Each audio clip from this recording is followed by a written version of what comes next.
नमस्कार, मैं हूं शरद द्विवेदी और हमारा आज का मुद्दा है बीजेपी में ऑल इज कंट्रोल। क्या वाकई सब कुछ नियंत्रण में है भारतीय जनता पार्टी में? क्या वाकई भारतीय जनता पार्टी के अनुशासन का जो दायरा है या जो रस्सी है अनुशासन की, वो इतनी टाइट कर दी जाती है कि जो समस्याएं दिखती हैं धीरे धीरे वो समापन की तरफ बढ़ने लगती हैं? लगता है ऐसा, लेकिन क्या वाकई ऐसा है? और राजनीति में जो लगता है वो क्या जमीन पर जाकर नतीजों पर उसी तरह असर डालता है जैसा वो लगता है, या कई बार जो लगता है वो होता नहीं है? कई सारी बातें हैं। सबसे पहली बात आपसे करेंगे कि हाट पिपलिया सीट से मनोज चौधरी की दावेदारी को लेकर ऐसा माना गया कि दीपक जोशी जी बहुत नाराज हैं, लेकिन रिसेंटली वो नजर आए हाट पिपलिया में मनोज चौधरी जी के समर्थन में क्या कुछ कहते नजर आए। पहले उस पर एक नजर डाल लीजिए। चुनाव में बीजेपी के साथ बिल्कुल, क्योंकि वादा तो मनोज चौधरी से किया है बीजेपी ने। नहीं बीजेपी ने वादा नहीं, बीजेपी ने डिक्लेयर ही कर दिया। जी डिक्लेयर कर दिया। तो वो आप हैं कि वो है, ये सवाल पैदा हो रहा है ना कि मनोज चौधरी जी हैं कि दीपक जोशी जी हैं, मैदान में कौन है? पार्टी ने बोल दिया ना मनोज चौधरी आएंगे मैदान आप मेहनत करेंगे। उस इशारे से मैं कह सकता हूँ कि भाई मनोज चौधरी जी को हम भारतीय जनता पार्टी के प्रत्याशी के रूप में विजय बनाए। कमल का निशान संभव का जो उम्मीद है, जो पार्टी का निर्देश है, उसके तहत मैं जानता हूँ कि कहीं न कहीं आज वीडियो कॉन्फ्रेंसिंग के बदौलत भी हमारे संगठन ने हमको इशारा किया है। हम उस इशारे को समझते हुए इस चुनाव को लड़ने का प्रयास करें। भाई मनोज हमारे परिवार में नए हैं, ये बात भी सही है। तो आपने देखा, हालांकि कुछ चेहरों पर हल्का फुल्का तनाव था या कुछ गहरा भी तनाव था, लेकिन ये होता है सर, मनुष्य हैं। अब थोड़ा समायोजन में आप ये भी कहिए कि सब कुछ साथ है, हम सब साथ साथ हैं, ये कहते भी रहें और दिल से 100% दिल से मुस्कुराएं, तो मुझे लगता है ये मनुष्य होने के नाते ये ज़्यादा अपेक्षा है। चलिए रायसेन की तरफ चलते हैं। रायसेन सांची में बीजेपी में सब कुछ ठीक ठाक का दावा सामने आ रहा है और ये तस्वीर बहुत कुछ कहती भी है। प्रभुराम चौधरी और गौरीशंकर शेजवार जी साथ साथ खड़े हैं। सीट ये गौरीशंकर शेजवार जी की है, जहां से बीते चुनाव में 2018 में उनके पुत्र मुदित शेजवार चुनाव में लड़े और उन्हें सफलता नहीं मिली। सफलता मिली प्रभुराम चौधरी जी को। लेकिन दोनों नेता बिल्कुल फोटो खिंचाने वाले अंदाज में कैमरे की तरफ देखते हुए खड़े हैं और मैसेजिंग साफ है कि हम सब साथ साथ हैं।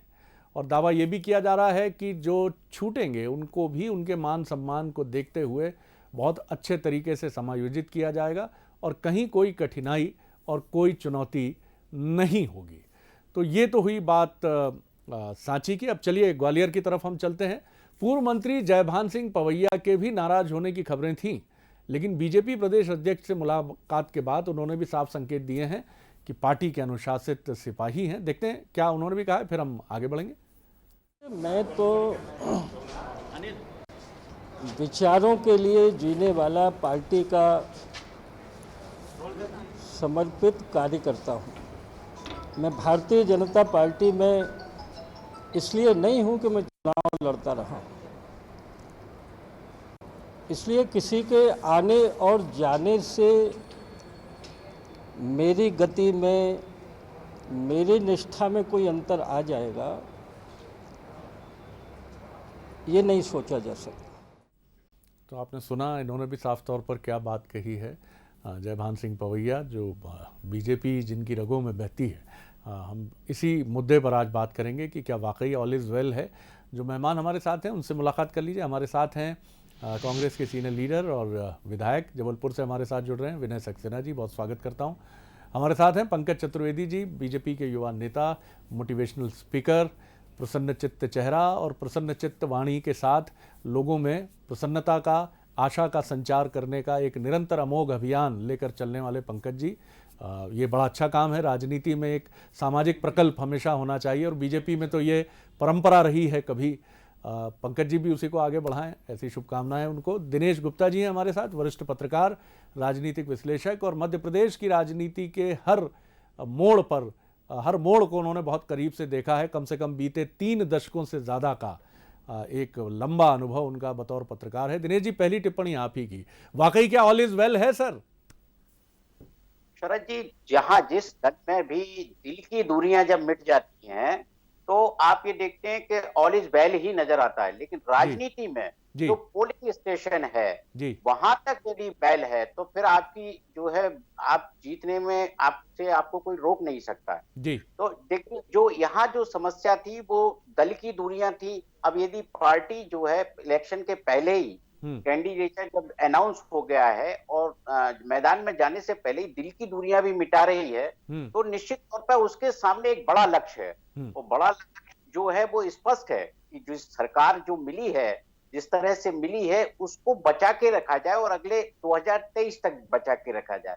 तो इसलिए जहां जहां बड़ी बड़ी जो संभावनाएं या बाधाएं जहां हो सकती हैं, उन सबको एक दूसरे से यदि आप मिला के जो है आगे बढ़ रहे हैं, तो निश्चित तौर पर हम ये जो संकेत है वो यही इसी ओर इशारा कर रहा है कि ऑल इज वेल है। पार्टी शायद जो है इसी अभी विश्वास में दिखाई दे रही है कि अभी तक सब कुछ ठीक ठाक है, लेकिन जब नॉमिनेशन फाइल होंगे, जब कांग्रेस पार्टी भी जब अपने उम्मीदवार मैदान में उतारेगी, उस वक्त क्या होता है, तो उसके लिए एक साइड पार्टी के पास कोई अलग रणनीति होगी जो उसी वक्त सामने आएगी। जी, बिल्कुल ठीक कहा आपने, वो एक रणनीति होगी। और राजनीति का ऑल इज वेल बड़ा मुख्तलिफ होता है, भिन्न होता है, डिफरेंट होता है। विनय जी, पंकज जी के मैं प्रतिक्रिया बाद में लूँगा, क्योंकि बीजेपी का कंक्लूडिंग रिमार्क इस मायने में होगा कि आप दोनों की जो प्रतिक्रिया होगी, तटस्थ प्रेक्षक दिनेश जी और कांग्रेस से आपकी, फिर उस पर मैं पंकज जी से जवाब लूँगा। किस तरह देखते हैं आप? बड़े गौर से, बड़ी रुचि से आप सुन रहे थे टीका टिप्पणी। बहुत सारी बातें आपके मन में भी होंगी अपनी पार्टी को लेकर, आप भी सोचते होंगे सारी चीज़ों को लेकर, क्योंकि भारत में सबसे बड़ी समस्या मनभेद है।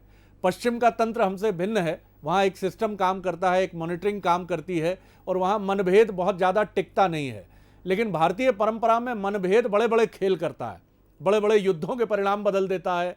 बड़ी बड़ी पार्टियों के भीतर का जो मनभेद है वो अपनी ही पार्टियों को कई बार रसातलगामी बना देता है। बहरहाल, आप किस तरह देखते हैं? मसला बीजेपी का है, बीजेपी में ऑल इज वेल दिख रहा है, आपके यहाँ भी ऑल इज वेल हो, इसके लिए शुभकामनाएं। हाँ, शरद जी नमस्कार, पंकज जी और गुप्ता जी। महत्वपूर्ण बात है कि ऑल इज वेल पार्टी की चिंता हो रही, भाजपा कैसे ऑल इज वेल करेगी जी, इस प्रदेश की जनता कैसे ऑल इज वेल करेगी, महत्वपूर्ण विषय ये होना था वैसे। लेकिन भाजपा में या किसी पार्टी में जो होता है वो दिखता नहीं, और जो दिखता है वो होता नहीं। अभी दिनेश गुप्ता जी भी कह रहे थे।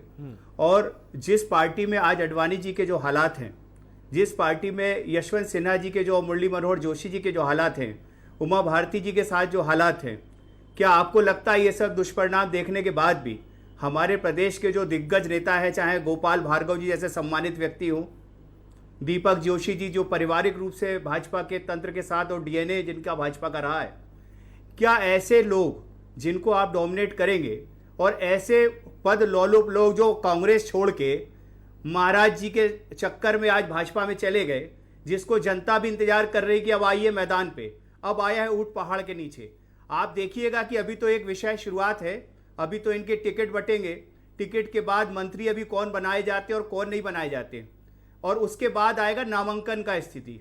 आप देखते जाइए जो बुरे से बुरे हालात होंगे भाजपा में, वो हम लोग के लिए तो ये खुशी की बात है। जो गंदगी थी ना कांग्रेस में, हम लोग तो उस परीक्षा का में चल रहे हैं कि जितनी गंदगी एक बार बाहर हो जाए, लेकिन जो स्वतंत्रता संग्राम से लेके जो डीएनए कांग्रेस का वास्तविक है वही कांग्रेस में रहे। और आप देखेंगे आने वाले समय में कितना भी ऑल इज वेल कर ले, आखिर में जनता ऑल इज वेल करेगी, और वो कांग्रेस के पक्ष में करेगी। माननीय कमलनाथ जी के नेतृत्व में प्रदेश में पुनः कांग्रेस की सरकार बनेगी। इस बात को आम जनता, आज जो पीड़ा है जनता की, आज जो जनता मजदूरों के तलवे में छाले देख रही है, जो श्रमिकों के हालात देख रही है, जो मध्यम वर्ग के साथ छलावा हो रहा है, और प्रदेश में जिस समय कोरोना आया और हिंदुस्तान में कोरोना आया तो हम नमस्ते ट्रंप देखते रहे, और प्रदेश में हम प्रदेश की सरकार बनाने में लगे रहे।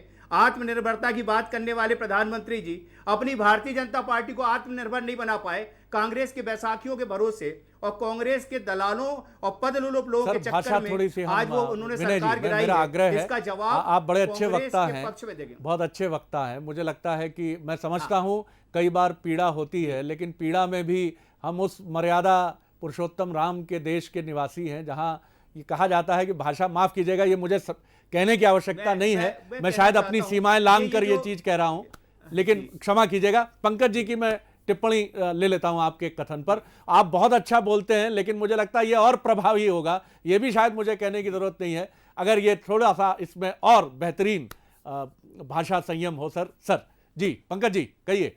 जी पंकज जी। मैं नहीं करता कि विनय जी ने बात करी डोमिनेंस की, और सर यही समस्या कांग्रेस पार्टी की मानसिकता में है, और विनय जी को पता है कि मुझे उस बात का अच्छा अनुभव है। और यही बुनियादी फर्क भारतीय जनता पार्टी और कांग्रेस में डोमिनेंस नहीं है। डोमिनेंस शब्द और डोमिनेंस की मनोदशा कांग्रेस में है। भारतीय जनता पार्टी में डेडिकेशन और डिसिप्लिन यानी समर्पण और अनुशासन, और जहां समर्पण और अनुशासन होता है शरद जी, तो वहां कोई बाधा कोई समस्या नहीं आती। और आपने तमाम प्रत्यक्ष प्रमाण प्रस्तुत करे और वो वास्तविक प्रमाण है। और हम यदि इसके बरस कांग्रेस पार्टी को देखें, जहां सब कुछ लुटाकर भी होश में पार्टी नहीं आई है, किस प्रकार की राजनीतिक द्वंद्व भिंड की मेहगांव सीट को लेकर चल रहा है कि विंध्य प्रदेश के एक नेता कह रहे हैं कि मैं पार्टी छोड़ दूंगा। बहुत कद्दावर राजनेता है कांग्रेस पार्टी के। इंदौर की जो सावेर सीट है, जहां तुलसी सिलावट जी हमारे भारतीय जनता पार्टी के प्रत्याशी हैं, वहां एक और सज्जन जो कभी बीजेपी में थे कभी है नहीं, वो जाने उनकी स्थिति क्या है। उनको लेकर तीन विधायक कह रहे हैं कि हम अपना निर्णय खुद कर लेंगे। नेता प्रतिपक्ष के लिए कांग्रेस की ओर से डॉक्टर गोविंद सिंह का नाम सामने आया, तो एक और पिछोर के जो विधायक थे कद्दावर, उन्होंने विरोध कर दिया और आज तक नेता प्रतिपक्ष तय नहीं हो पाया। कमलनाथ जी का बयान सार्वजनिक था कि दिग्विजय सिंह जी के कारण मेरी लुटिया डूबी, वो सबके सामने, ये भारतीय जनता पार्टी का आरोप नहीं है। और मैं ये भी स्पष्ट करना चाहता हूं कि कांग्रेस से वो तमाम सारे लोग हमारे नेता आदरणीय सिंधिया जी के नेतृत्व में भारतीय जनता पार्टी में दल के रूप में नहीं आए, दिल से शामिल हुए, दिल में शामिल हुए बीजेपी नेताओं कार्यकर्ताओं के। और जिस प्रकार का ऐतिहासिक स्वागत सिंधिया जी का 12 मार्च को मध्य प्रदेश की राजधानी भोपाल में भारतीय जनता पार्टी के कार्यालय में बीजेपी के तमाम नेताओं कार्यकर्ताओं ने किया है, उसकी मिसाल दूसरी नहीं। और ये सब सबके सामने, कोई अतिशयोक्ति या बखान नहीं कर रहा मैं। तो सवाल शरद जी इस बात का है कि कांग्रेस इस समय जीर्ण शीर्ण खंडित टूटी अवस्था में है, और किसी भी रणनीति में, राजनीति में, रण में जाने के लिए शरद जी आपको बल की आवश्यकता है, और बल निर्मित होता है मनोबल से। तो टूटे हुए मनोबल से, हारे हुए मन से, मैं इसीलिए बार बार बड़े विनयपूर्वक कह रहा हूं कांग्रेस पार्टी से, मैं क्योंकि उनकी दशा दुर्दशा दोनों जानता हूं और किस दिशा में जा रही ये भी समझ रहा हूं, इसीलिए आग्रह कर रहा हूं कि शरद जी, कांग्रेस पार्टी की सबसे बड़ी उपलब्धि यह होगी कि 24 ढंग के प्रत्याशी यदि वो खड़े कर ले। और माफ करिए सर, कोई अहंकार दम्भ में बात नहीं कर रहा, मैं वस्तुस्थिति के आधार पर बात कर रहा हूं। शरद जी, कांग्रेस पार्टी को इन 24 उपचुनाव में जीतने में पसीने आ जाएंगे। विनय जी के प्रति पूरे सम्मान के साथ, बहुत अच्छे व्यक्ति, बड़े अच्छे वक्ता हैं, कि कमलनाथ जी का दोबारा मुख्यमंत्री बनना आपको लगता है शरद जी ये व्यवहारिक है? क्या कांग्रेस पार्टी जैसा दावा कांग्रेस में कमलनाथ जी और अन्य तमाम नेता कर रहे हैं कि हम 22 सीटें जीतेंगे? सर, जिनको ये पता नहीं चला कि 22 विधायक चले गए, जो ये कहते रहे कि अब आ रहे हैं कि तब आ रहे हैं, मंत्री पहले आएंगे विधायक बाद में आएंगे, 8 से बात होगी, 10 से बात हो गई, कोई बेंगलोर पहुंच गया, कोई उसके पहले अपनी रिश्तेदारी नातेदारी बता रहा है, कोई यहां से अपील कर रहा है, कोई वहां से अपील कर रहा है, और नतीजा साफ 20 मार्च को कमलनाथ जी का इस्तीफा होता है। यानी हारी हुई लड़ाई लड़ने के लिए भी उनके पास संसाधन नहीं थे, सूचना नहीं थी, जानकारी नहीं थी। तो आपको क्या लगता है कि वो दोबारा मुख्यमंत्री बन पाएंगे? जो एक बार मुख्यमंत्री के रूप में, माफ कीजिएगा, असफल सिद्ध हुए, अपने दल को नियंत्रित नहीं कर पाए, 15 साल बाद जो सरकार बनी उसको नहीं संभाल पाए, जन आकांक्षाओं को तो जो मटियामेट किया वो सबके सामने, किसानों के साथ, नौजवानों के साथ, बेरोजगारों के साथ, संविदा कर्मचारियों के साथ, बिजली कर्मचारियों के साथ, अतिथि विद्वानों के साथ, अतिथि शिक्षकों के साथ, स्वास्थ्य कर्मियों के साथ, सबके साथ छल किया। क्या कहा था शरद जी राहुल गांधी जी ने मंदसौर की सभा में कि 10 दिन के अंदर मध्य प्रदेश के किसानों का 2 लाख का कर्जा माफ होगा, नहीं तो मुख्यमंत्री बदल देंगे। वो मुख्यमंत्री जो कार्यकर्ताओं से नहीं मिलेगा, उस मुख्यमंत्री को बदल दिया जाएगा। चलिए, किस किसान का 2 लाख का कर्जा माफ हुआ, एक किसान मध्य प्रदेश का बता दें। और कौन से कार्यकर्ता से पूर्व मुख्यमंत्री कमलनाथ जी मिलते थे सर, सबके सामने है। तो माफ कीजिए, कांग्रेस देश के साथ मध्य प्रदेश में बहुत विषम परिस्थितियों में, संकट में है। स्वीकार तो ठीक, ना स्वीकार इनकी मर्जी। बिल्कुल ठीक है, ये सारी चीज़ें अपनी जगह हैं, लेकिन जनता जनार्दन सबसे महत्वपूर्ण कड़ी है। और मुझे ये भी लगता है कि ईश्वर न करे जैसी परिस्थितियां मध्य प्रदेश में बनी बीते चुनाव में, ऐसी हम फिर आगे देखें। किसी को भी बहुमत मिले तो पूर्ण मिले, जिससे 5 साल के बाद वो अपना रिपोर्ट कार्ड जनता के बीच लेकर जाए। क्योंकि 13-14 महीने वाले को आप भले रियायत कह लें या आप निष्पक्षता कह लें, उसका तकाजा तो ये है कि साहब मुझको 13-14 महीने मिले, अगर आप 5 साल देते तो मैं 5 साल में बात करता। बात तार्किक भी प्रतीत होती है, लेकिन ये सारी चीज़ें जनता के ऊपर है, क्योंकि जनता जनादेश लेकर जाती है और इसीलिए हम सोचते भी यही हैं कि ये जनता पर ही छोड़ देना। लोकतंत्र में सबसे महत्वपूर्ण कड़ी जनता ही है। दिनेश जी, पंकज जी ने जो बातें की, बिल्कुल उनकी पार्टी के नज़रिए से वो सारी बातें बिल्कुल उन्होंने उस रैशनैलिटी को लेकर आगे बढ़ने की कोशिश की है। ये बताइए आप कि आपको क्या लगता है कि ये जो ज्योतिरादित्य सिंधिया जी के साथ ये 22 नेताओं का समूह जो बीजेपी का हिस्सा है अब और बीजेपी के साथ है और जिसके पीछे उनकी अपनी व्यथा है, अपनी पीड़ा है, सिंधिया जी की कथित उपेक्षा है कांग्रेस में लंबे समय तक, क्योंकि मंत्री पद छोड़ा है उनके समर्थकों ने, उनकी भी पीड़ा है। क्या लगता है आपको कि सबसे बड़ी एक परीक्षा से ये भी गुजरेंगे? परीक्षा यही नहीं है कि 22 उपचुनाव में ये सभी के सभी सफल हों, एक बड़ी चुनौती तो ये है।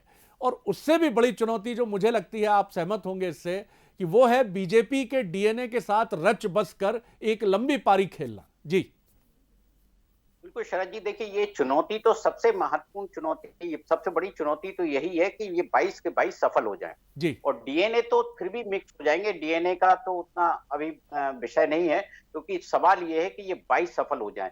और ज्योतिरादित्य सिंधिया जी के साथ जो है कांग्रेस पार्टी ने क्या किया, ये उसका विषय भी नहीं है। अब तो उन्होंने कह दिया ये सम्मान और उस सबकी जो लड़ाई थी वो तो छोड़कर आ गए हैं। अब उनके लिए सबसे महत्वपूर्ण ये है कि जिस स्थिति में उन्होंने पार्टी छोड़ी है उसके साथ भारतीय जनता पार्टी में उनको तालमेल बैठाना है। उनको ही नहीं, भारतीय जनता पार्टी को भी उनके साथ बिठाना है। ज्योतिरादित्य सिंधिया जैसा चेहरा आप कोई दशकों में दल बदलता है, कोई ऐसे नहीं है कि हर दिन ये दल बदलते हैं। तो इस तरह के नेताओं के साथ पार्टी को सामंजस्य बिठा के चलना होता है, क्योंकि वो जिस पार्टी में वो शामिल हुए हैं उसकी क्रेडिबिलिटी भी दांव पर लगी होती है। यदि आप उनके साथ कोई उपेक्षा का व्यवहार करेंगे तो आने वाले जो लोग हैं उनके रास्ते बंद हो जाएंगे। तो मुझे लगता है कि वो ज्योतिरादित्य सिंधिया के साथ वो उस तरह का व्यवहार नहीं करेंगे कि आप भारतीय जनता पार्टी से बाहर से आए हैं या उस तरह के आए हैं।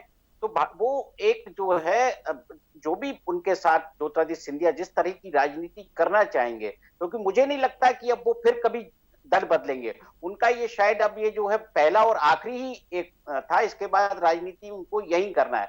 उनके जो लोग थे उन्होंने ये साबित कर दिया कि वो अपने नेता के साथ जाते हैं। मुझे नहीं लगता कि मध्य प्रदेश भारतीय जनता पार्टी या कांग्रेस में ऐसा कोई नेता है जिसके 22 विधायक एक साथ अपना जो है इस्तीफा देने को तैयार है। आपने जी बिल्कुल आपने ठीक कहा। जी जी दिनेश जी, जी बहुत इंपॉर्टेंट चीज होती है। और इसकी इस बात का महत्व भारतीय जनता पार्टी भी समझती है कि उनका जो है अपने क्षेत्र में क्या स्थिति है। वो भले ही आप ये कह सकते हैं चुनाव हार गए हैं, चुनाव तो हमने ये देखा है कि बहुत सारे लोग इस प्रदेश में हारे हैं और देश में हारे हैं उसकी, क्योंकि ये तो सब अलग अलग होते हैं। जी विनय जी, वक्त कम है मेरे पास, मैं आपकी पंकज जी की छोटी छोटी टिप्पणी लेना चाहूँगा। सर, कोई नेता किसी पार्टी से अलग होता है तो मैं ये तुलना शायद असंगत भी लगे तो क्षमा कीजिएगा कि जब डाइवोर्स होता है तो आप किसी को एक को ब्लेम नहीं कर सकते कि इसमें दोनों पार्टनर्स में से कौन ज़्यादा दोषी है। हो सकता है कोई हो, लेकिन त्रुटि कहीं ना कहीं दोनों धरातल पर हो सकती है या होती है। आप एक तरफ जब सिंधिया जी या उनके साथ बीजेपी में जाने वाले धड़े को कोसते हैं तो आपको भी ये देखना पड़ेगा सर कि आपने भी समायोजन में कुछ चूक तो की होगी, ये एक अलग विषय है। लेकिन अब आपका जो कुनबा है जिसमें अरुण यादव जी हैं, अजय सिंह जी हैं, राजेंद्र सिंह जी हैं, ये सब पूरी ताकत के साथ सामने आए, ये आपका चैलेंज है सर। विनय जी संक्षेप में वक्त कम रहेगा। जी जी सर। आदरणीय शरद जी, मैं एक दो शब्द कहना चाहता हूँ। जी, ये जो लड़ाई है ये कोई उपेक्षा या उसकी दंश की नहीं है। ये लड़ाई जो है पद की है कि उनको केंद्र की राजनीति में मंत्री बना दिया जाएगा, उनके 22 में से 12 लोगों को मंत्री बना दिया जाएगा। तो ये जनता की लड़ाई नहीं लड़ रहे और ना जनता को इनके प्रति कोई भावनात्मक कोई अब लगाव बचा है। जनता समझ चुकी है कि हमारे जिन महाराजा पे उनको भरोसा था आज भी वो महाराजा ही हैं, जमीन पे सड़क पे आने लायक स्थिति में अब नहीं है और इसीलिए उन्होंने वहां से उनको चुनाव हरवा दिया। अब ऐसा व्यक्ति मंत्री बनने के लिए अपने 22 लोगों को चला जाए तो इतिहास में ये सब चीजें लिखी जाएंगी और जो इतिहास इनके परिवार का रहा है मैं उसको कहना नहीं चाहता, स्वाभाविक रूप से सबको पता है। लेकिन मैं ये जरूर कहना चाहता हूं कि तुलसी सिलावट जी डिप्टी सीएम बनने के नाम पे आए। ये सब चीजें क्या प्रदेश में जो पार्टी विद डिफरेंस का नारा देके भाजपा ने जनता को भरोसा दिलाया था, ये भरोसा भी अब टूट गया है। अब जनता इनको सबक सिखाएगी। और आदरणीय गुप्ता जी ने और जो पंकज जी बातें कह रहे थे, उन बातों की अब कोई मायने नहीं है। हमारी पार्टी जिनको जाना था चले गए। आने वाला समय जनता के भले की सोचने का है और जनता इनका निर्णय लेके देगी। सर, चुनाव में जीत हार चलती है, मैं कोई जस्टिफाई नहीं कर रहा हूं। सिंधिया जी जो बीते चुनाव में हारे, लाल कृष्ण आडवाणी भी चुनाव हारे हैं, दिग्विजय सिंह जी भी हारे हैं, राहुल गांधी भी हारे हैं, इंदिरा गांधी भी हारी है, और कौन है ऐसा जो नहीं हारा हारने है? के बाद मंत्री बनने के लिए भागे नहीं, सर, ये बनने के लिए भागे नहीं। बिल्कुल आप कह रहे हैं, जो वो उन चीजों पर वक्त पे छोड़िए, छोड़ के नहीं चले गए कि घर बैठ नहीं सकते। वक्त पर छोड़िए, लेकिन मुझे लगता है कि जीत हार के विश्लेषणों में अगर हम उलझते हैं तो थोड़ा हमें ये तथ्य दे। पंकज जी, बहुत कम वक्त है, संक्षेप में टिप्पणी आपकी। जी हार जी। देखिए शरद जी, मैं तो कांग्रेस को सद्बुद्धि की प्रार्थना के साथ ये बोलना चाहता हूं कि जब हम कांग्रेस में, तो निश्चित रूप से हमारा और भारतीय जनता पार्टी का विचारधारा का भेद था, पर अब जब हम सब भारतीय जनता पार्टी की विचारधारा में वैचारिक रूप से समाहित हो चुके हैं, तो शरद जी कोई भेद शेष नहीं है। और जब कोई भेद शेष नहीं है तो मतभेद मनभेद भी नहीं है, और वो प्रमाणित हुआ है। सवाल इस बात का है कि जिस हमारे मित्र सिंधिया जी के परिवार के प्रति बातचीत कर रहे हैं, पर जो पूर्व मुख्यमंत्री और एक उनके जो सलाहकार सुपर सीएम थे, उनके कृत्य क्या है? लक्ष्मण सिंह जी किसको दुष्ट कह रहे हैं कांग्रेस पार्टी में? किसके लिए अपने बड़े भाई को सलाह दे रहे हैं कि भैया होशियार हो जाइए, ये दुष्ट आपको निचोड़ लेंगे? जरा इस पर भी प्रकाश डाले कांग्रेस पार्टी के लोग। जिस प्रकार का अंतर्द्वंद कांग्रेस पार्टी में है, जिस प्रकार की खींचातानी मची हुई है कि सत्ता चली गई, सड़क पर आ गए, पर सबक लेने को तैयार नहीं है, तो बेहतर होगा कि एक अच्छे प्रतिपक्ष के रूप में कांग्रेस अपने आप को पुनर्स्थापित करे। वो लोकतंत्र के है, जनता की जिम्मेदारी तो भारतीय जनता पार्टी बखूबी संभाल लेगी, सरकार भी और संगठन पंकज जी अब सलाह जो है भाजपा को दें। आदरणीय पंकज जी अब सलाह और मशवरा जो है भाजपा को दिया करें, मेरे को लगेगा ज्यादा उचित होगा। नहीं, भाजपा अब तो ठीक काम कर रही है। मैं कांग्रेस की दुर्दशा देखकर मुझे दुखी का और आदरणीय महाराजा जी को दीजिए। और मैं खड़ा नजर आए। अब कहां प्रतिपक्ष है? वहां जाके पूछे कमलनाथ जी से क्यों दिग्विजय सिंह जी पर आरोप लगाया उन्होंने? क्यों सज्जन सिंह वर्मा बाकी लोगों का विरोध कर रहे हैं? अपना भाई, जनता के सामने कमलनाथ जी ने कहा कि दिग्विजय सिंह जी ने सरकार गिरवाई। विनय भाई, कमलनाथ जी ने कहा सार्वजनिक तौर पर कि दिग्विजय सिंह जी ने, चलिए, मैं धन्यवाद करूंगा, मैं धन्यवाद करूंगा विनय जी का, धन्यवाद करूंगा पंकज जी का, और धन्यवाद करूंगा दिनेश जी का। लेकिन मुझे लगता है कि राजनीति की इन गलियों से जब हम गुजरते हैं तो शायद मनुष्यता के बोध को हम भूल जाते हैं, और पीड़ा दोनों तरफ से है, और पीड़ा के कई अध्याय हैं। अगर ज्योतिरादित्य सिंधिया ने कांग्रेस छोड़ी है तो बहुत प्रसन्नता से नहीं छोड़ी होगी, ये सब जानते हैं। आरोप लगाने ही हैं, लगेंगे ही। हाँ, बिल्कुल ठीक बात है, आरोपों से कौन बचा है? सिंधिया जी भी कोई अपवाद नहीं है। सिंधिया जी को भी पीड़ा हुई होगी जब उन्होंने कांग्रेस छोड़ी होगी, और इधर कमलनाथ जी को क्या कम पीड़ा हुई होगी? पीड़ा दोनों तरफ है, और ये लड़ाई इसीलिए है कि दोनों पक्ष अपने अपने पक्ष को न्याय पक्ष मानते हुए, अपने पक्ष को उचित बताते हुए मैदान में कूद रहे हैं। और दोनों में से जो भी जनता रूपी ईश्वर को अपने पक्ष का अनुभव पूरी ताकत से ये कराने में कामयाब हो जाएगा कि देखिए जनता, मैं ठीक हूं, मैं उचित हूं, मैं सत्य के मार्ग पर था, मैं पथ विचलन की तरफ नहीं गया, मैं ठीक मार्ग पर था, और चलते हुए मैं आगे बढ़ा, न्याय मेरे साथ हुआ है, उसको जनता विजयश्री रूपी माला से उसका वर्ण करके उससे कहेगी कि हे पार्थ, राजनीति के सफल पथ पर आगे बढ़ो। तो इसके लिए तो इंतजार करना पड़ेगा सर। कोरोना काल भी है अभी, और उपचुनाव की डेट आपके हमारे सामने नहीं है, तो चलते हैं, थोड़ा सा इंतजार करते हैं।